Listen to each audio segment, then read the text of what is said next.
everyone, welcome back to Tyke and Tina Adventures. Today's video is extra special because we're introducing you to another amazing traveling family, and they are from Idaho just like us. This young couple made their bold decision to quit their jobs early and take their kids on a slow travel adventure through Southeast Asia. We sat down with them to talk about what it's really like to travel the world with young kids. From the fun and unexpected moments to the challenges you don't always see on Instagram. If you've ever dreamed of packing up your life and exploring the world, especially with a family, their story is going to inspire you. Stick around to hear how they made this lifestyle possible, what life on the road with kids is really like, and why they wouldn't trade it for anything. So hit that like button, subscribe if you haven't already, and let's jump into this awesome conversation. Okay, welcome back to the channel. We are here today with Wade and Brittany. Hey guys, we are so excited to have you on the channel today. We're excited because on the channel we like to talk about ways that you can not work until you're 65 or 70 years old and enjoy traveling. And we ran into Wade and Brittany on the streets of Hua Hin, Thailand the other day. And they're actually from Idaho, near our hometown. So they have kindly agreed to talk to us about what it's like to travel with young children and how they do it when they're 25 years old. You guys are so young. So tell us about your journey. Why did you decide to travel, and why did you decide Southeast Asia? Yeah, so, well, I mean, funny enough, I don't know how you run into another couple from Idaho, but we happen to do it. But we've always been kind of a family that loves to travel, and we had come to Southeast Asia, to Thailand, a few years ago, and we always loved the vibe of it and the affordability of it. It was just great, and it just came a point where we really wanted to do it at a longer and slower pace. So, you know, we do a lot of, I guess, research and things online, and see a lot of, you know, people traveling and, you know, doing the slow traveling. And that was something we just wanted to try. And we knew we were, you know, our window was closing with our kids, but we knew we could do it. And so we wanted to kind of extend it and go for a longer pace here in Southeast Asia. So we're looking at Thailand and Vietnam and maybe some other places, but yeah, that was kind of the genesis of it anyway. Oh boy. What do you guys think? Should we go inside? Yeah, we might need to. Okay, we relocated because of the wind and the rain, but we're back and we're talking about slow traveling and your guys' new escape with slow travel to Thailand. So tell us more about how hard was it to plan and how do you do it with the kids? Yeah. So I think we live in a good, you know, day and age where you can do a lot of research, which is what we tried to do as much as we could on, you know, on YouTube. There's a lot of great content. You guys are venturing into that, and that's a great space that I feel is very helpful to a lot of people because it helps people who maybe don't know if they can take the leap to help them take the leap. And so for us, it was all about seeing a lot of, you know, other people's journeys throughout it and trying to not replicate it, but maybe see how you can make it fit with your family. And so really we've been to Thailand before, but we wanted to experience more of Asia. So, you know, we did a lot of research on, you know, what it would be like taking kids. Now we have older kids, 11 and 8-year-old. And so I don't see a whole lot of, I don't know if you do see a whole lot of, you know, that age traveling on YouTube. But we knew we could do it because our kids travel well. And so we just knew that maybe the only thing we would have to sacrifice is maybe paying a little bit more for things like, you know, Western style foods a little bit more often. But I think overall it was just a lot of the research online on YouTube and seeing how other people are doing it. But I don't know, babe, what was your kind of, I guess, how do you feel, what prepared us most for taking the kids, I guess? Well, I feel like we've been talking about this for years and finally just took the leap. I think before doing that, for me, it was like organizing, like, what do we do with our house? What does our housing over here look like? What does the education piece look like? Um, what do we have the funds? What does our financial budget look like each month? How much do we need to save? Are we going to keep our jobs? Just making a spreadsheet of all of those things. That's a lot of things to consider. Yeah. Making a spreadsheet. I would say you created a spreadsheet a year ago, probably, and we just started coming up with ideas for each category and then just narrowing it down as we go. And Yeah, and I think you brought up a good point, but I think we don't live in a you know a means where we're not making a lot of money, right? We're not the 1%, but we do feel like even if you're not part of that sort of 1%, you can still travel. And so we were able to save enough, and we decided that we weren't going to work. We were going to take these 6 months or so at least and do some traveling and not worry about working, because we could then focus on the kids and the schooling that they're doing online and make that work. So I think it's a way for us to do it um, in a budget friendly way that we know is going to be easy for us, but also one where we can really focus on the kids and give them an experience that they can't get just being in the U.S. At their school the whole time. So lots of sacrifices, but I think a lot of good things coming out of it too. So, but again, we're only 3 weeks into our experience, but we're trying to do upwards of 6 to longer, in Southeast Asia. So still lots to go for. So That's really great. I love how you talked about a spreadsheet and planning. We like to encourage our viewers to not really budget, but track your money. Mhm. So if you don't know where your money's going or coming, then it's hard to plan for stuff. So it sounds like you guys have been planning for at least a year to make this happen. And you didn't sell everything like some people talk about on YouTube. Tyke and I sold everything, but we're in a different stage of our life. And I think it's awesome that you guys are young parents. You say your kids are a little older, but I still consider 8 and 11 being pretty young.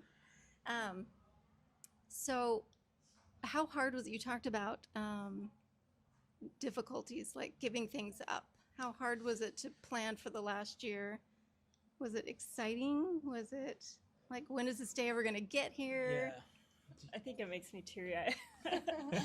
Well, we did give up our poodle that we just love. She's 2 years old, so temporary. We definitely plan on getting her back. That was probably the hardest piece. And when we were cleaning out the rooms and cleaning our house and preparing that, we did donate a lot.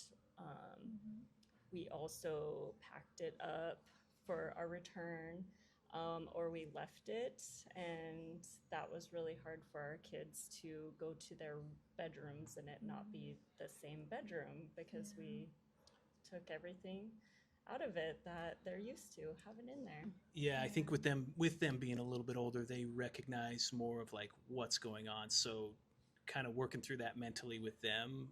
If they were toddlers or whatever, they wouldn't care. They would just be going with the flow That a is little true. bit. Yeah. So there is some mental, like if you're traveling with kids that are kind of in that age range, you do have to prepare mentally them as well and really be prepared to talk through a lot, because there's a lot of emotions with even a temporary relocation or a journey in a foreign country. And so always being open with your kids and letting them talk through their emotions and their feelings has kind of been key.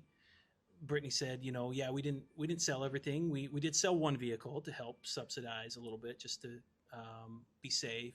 And then we're just Airbnb-ing out our house, so we feel comfortable in being able to do this. We like to spend our expenses or our money on experiences and not necessarily a lot of things. So this is all something that's always been kind of important to us. So kind of that planning of like how much we need to sell and don't need to sell and what we're going to do at the house. And we've been lucky to kind of work out something that I think a lot of people could probably do themselves by short-term renting out their houses potentially or whatever it may be. So, but yeah, the dog was the hardest for sure, I think. So We agree. We left our dog as well, and that Yeah. was a hard thing. We video call her and we chat with her on the phone, but at least we know, and I'm sure you guys do too, that your dog is being taken care of Yes. Yeah. and at a good place, and that makes us feel better. But yeah, that is a hard one. We love our animals, don't we? Absolutely. Yeah, Yeah. Southeast Asia not great for a full standard poodle. Right. So we, Not a good travel dog. yeah, she'll thank us later for that, not having to deal with the heat. So Yes. So now that you've planned and you're here, has it met your expectations of what you were kind of planning for and thinking about over the past year and 2 weeks? Well, I will say some of the big surprises have been, I guess, school and how time consuming that is. Since our kids are doing online school, it still just takes up a lot of time. Rather than being 8 hours in a building with a teacher and classmates, they're 8 hours with us. In a tiny little In an apartment style yes, thing. Yes, us forcing them to watch the recordings and get caught up on the work and do the assessments. And sure, we're watching the recording of their teacher and their classmates, but we're a major part of their education now. We're the facilitators, I would say. Yeah. And trying to motivate them to do this and do that. yeah, I think it's the same battles you'd probably fight at home anyway. With school. We went that route. Obviously, there's international schools you can utilize. Potentially if you're coming here more long term. We were lucky enough to have a school district that has that online aspect to it. So it's just more planning on our end of trying to figure out, like Brittany said, just what do we need to do for the school day. I'd say we try to keep it under 8 hours. I think it's more like probably 5 to 6. Sometimes it's even less. And we're lucky too because the school district that we work with or we're through in our hometown, it's a 4-day school week anyway. So really we just do 4 days of online learning with them. And then we try to supplement that with, what you can do from a social aspect here, or social studies aspect, or cultural aspect here in Thailand. Now we're pretty short into it, but so we haven't done as much as we wanted to yet. But that's going to be part of our long-term and ongoing experience of, hey, going to see some cultural aspects of Thailand or Vietnam, and working through growing their cultural, their experiences there. So, yeah, school, fortunately or unfortunately, is always a part of your kids' lives anyway. So you just have to plan and work through those hardships if you see them as hardships, but just getting them to do their schoolwork like any other parent probably does. So. Yeah, for sure. I admire any parent that does homeschool, and I'm sure this adds just another element of a little bit of craziness to the whole homeschool. We have so much respect for teachers, don't we?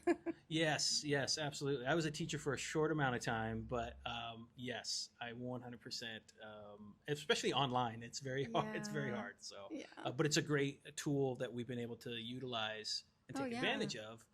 I don't think we could have really done this slow journey, this slow traveling without the option to do an online type experience for them. So, so it's been a blessing. So, yeah.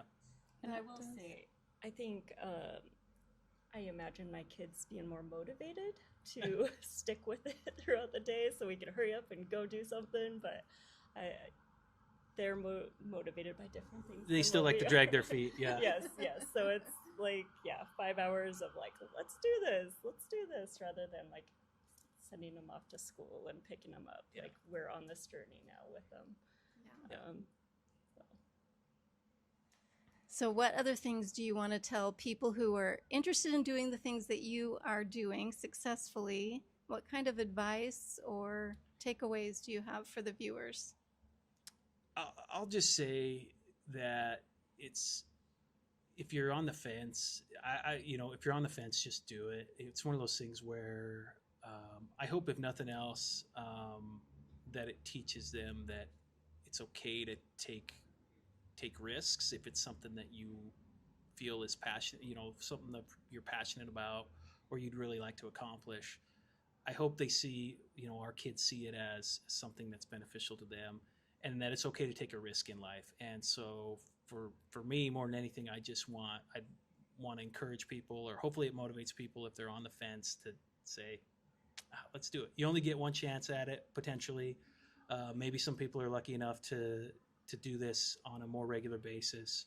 This will be kind of our year of exploration, and we're going to take advantage of it before they're too old to want to hang out with us and be with us for much longer.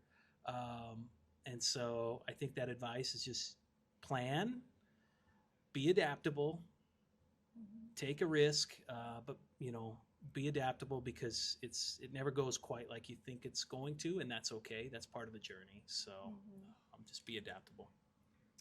Yeah, I would say if you are on the fence, just do it.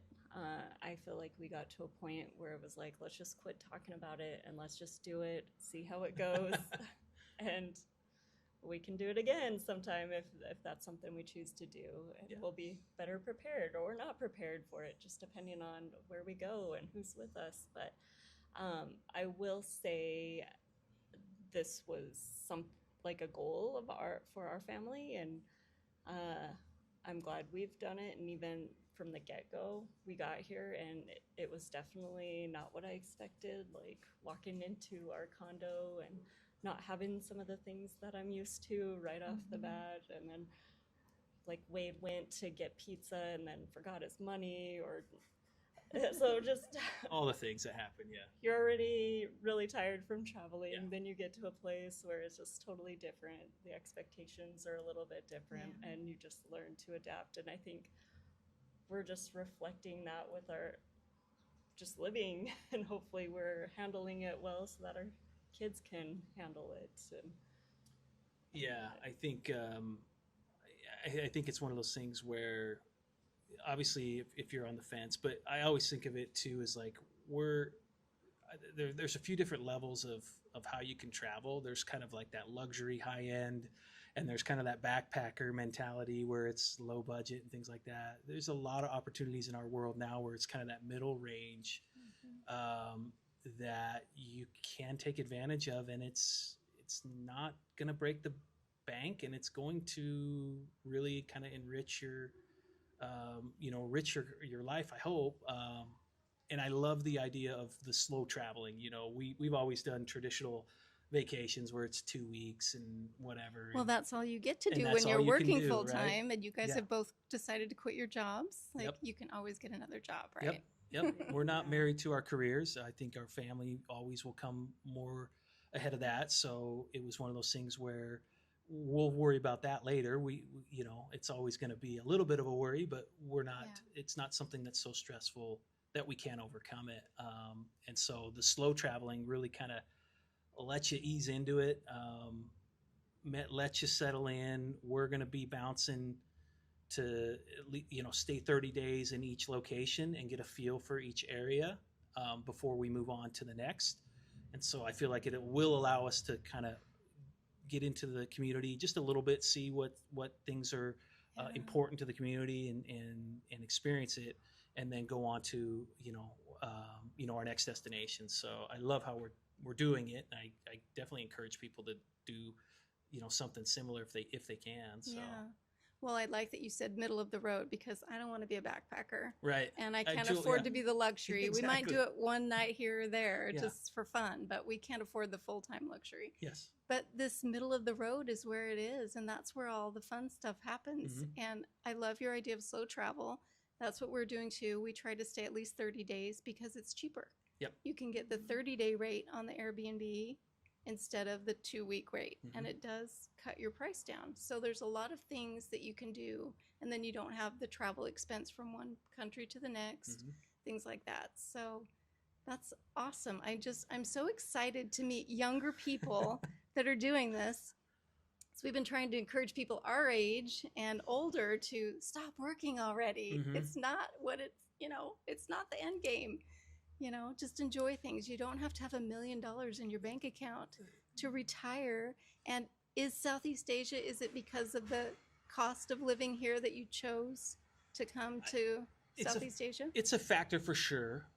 We love the climate. Like we're very much beach goers for sure. We love the climate. We also love just the hospitality and the very appreciative culture and demeanor that comes, whenever you go about Southeast Asia. The food is amazing too, but affordability is always going to be, if you're looking at a slow travel and a longer type, stay, affordability has to be kind of somewhere up there, right? And so it certainly was, and it was just something that we knew we could afford, and so you really have to plan for what that's going to look like and what your length of time is going to be.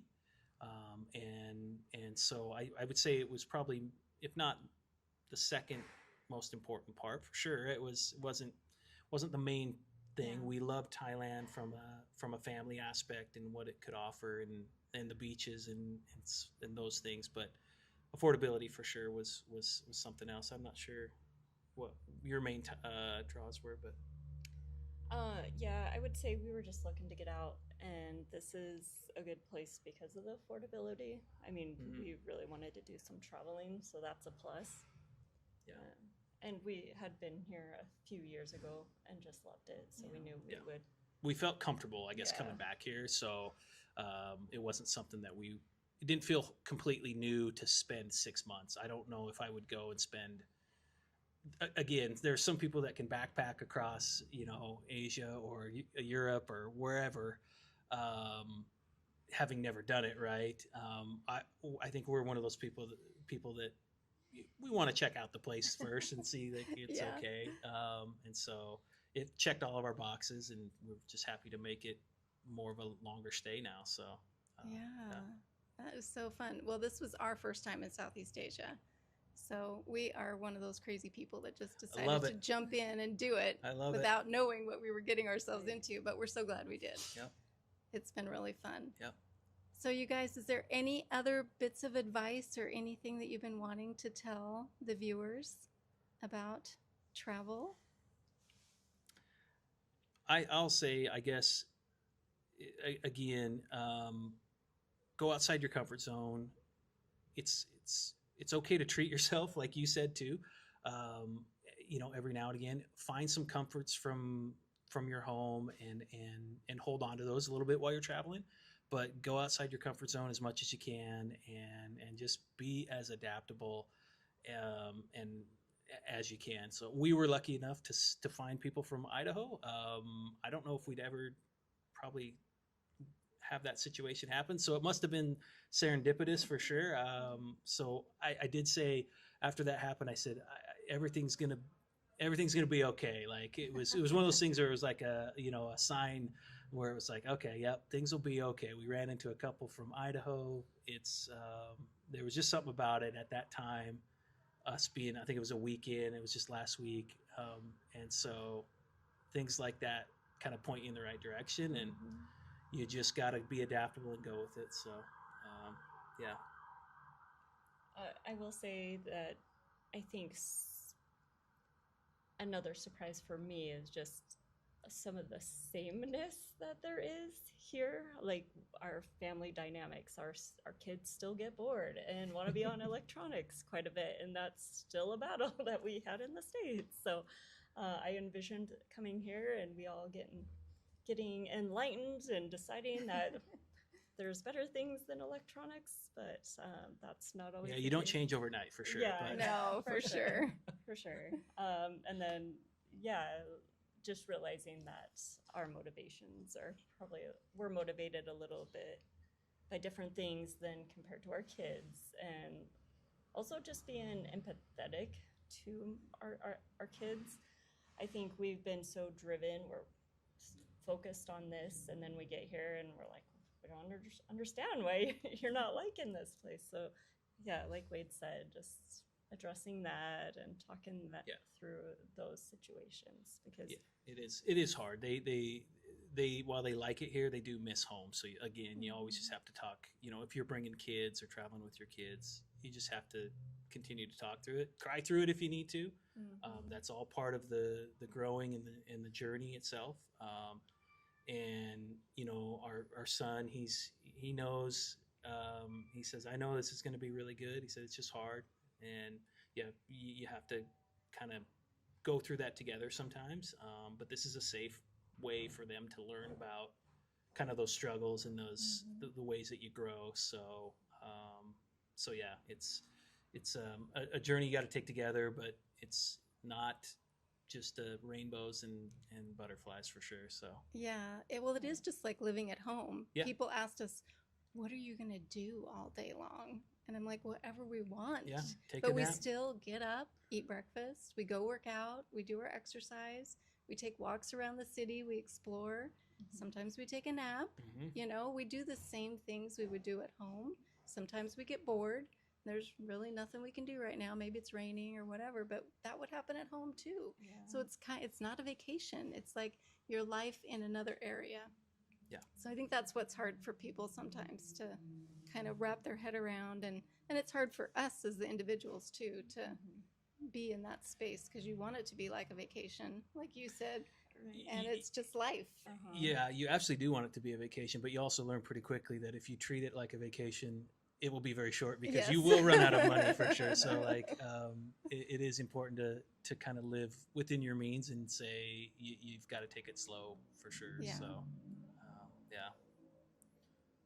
Well, I love how you guys set a goal and you worked towards it and you made sacrifices, and now you're here living out your dream.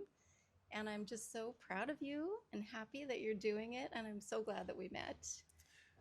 We are very excited to have met you guys. The Idaho connection is real.